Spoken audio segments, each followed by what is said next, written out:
Pasca terputusnya jembatan yang berada di Desa Amaiteng, Kecamatan Simelu Timur pada Rabu pagi, kini jembatan tersebut telah dapat kembali dilalui. Sebelumnya pada Selasa kemarin pengerjaan pemasangan batang kelapa dilakukan agar dapat dilalui warga yang hendak melintas di lokasi jembatan yang ambruk.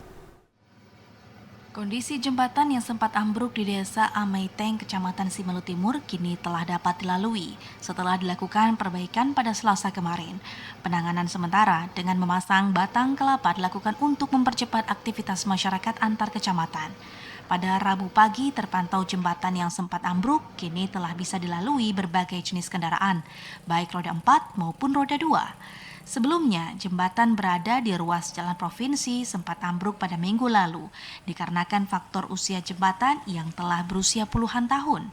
Pemda setempat melalui PUPR Simelu langsung melakukan penanganan sementara agar aktivitas masyarakat tidak terganggu.